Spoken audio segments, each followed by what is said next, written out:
Dans ce nouvel épisode, direction le département du Var et un vignoble de 540 hectares, présent sur tous les terroirs de Côte-de-Provence et qui produit 25 000 hectos de vin chaque année. Un domaine qui présente aussi la particularité d'être multi-certifié, du point de vue environnemental, de l'entreprise jusqu'au produit.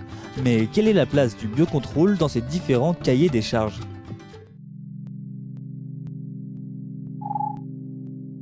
C'est depuis les années 80 que le propriétaire de ce vignoble prestigieux limite l'application de produits phytosanitaires sur son exploitation. Ces dernières années, cette volonté d'aller vers l'agriculture biologique s'est encore accentuée.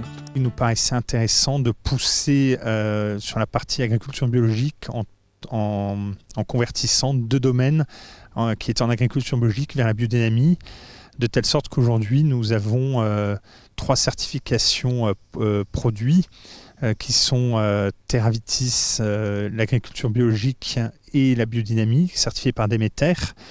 Et sur la partie entreprise, nous sommes aussi HVE depuis l'an dernier. Pour autant, tout le vignoble n'est pas converti en bio. En cause des problématiques notamment techniques et de prix.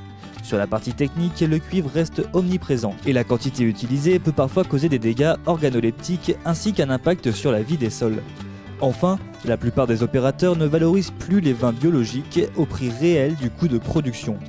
D'où l'intérêt d'accueillir des produits de biocontrôle performants dans le cycle cultural. Les biocontrôles ont un intérêt majeur puisqu'ils ne rentrent pas en compte dans le calcul et ils permettent de limiter l'usage des produits de l'industrie phytopharmaceutique, de ce qu'on appelle plus communément les pesticides.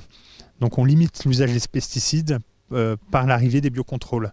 Donc il y a un intérêt de biodiversité, un intérêt vis-à-vis de nos salariés aussi, et puis au final de résidus dans les vins. Si le recours au soufre et au cuivre reste essentiel, des nouvelles molécules arrivent désormais sur le marché. Le biocontrôle, c'est principalement l'usage du soufre, que ce soit en bio, en biodynamie ou chez TerraVitis, puisqu'il est utilisable dans tous les cahiers des charges, et l'usage d'autres molécules de biocontrôle qui nous permettent, notamment en agriculture biologique, de pouvoir gérer la lutte contre le mildiou et ou l'odium par d'autres stratégies que simplement le soufre et le cuivre. Et sur la partie agriculture responsable, donc TerraVitis, qui nous permet de limiter l'usage de produits pesticides.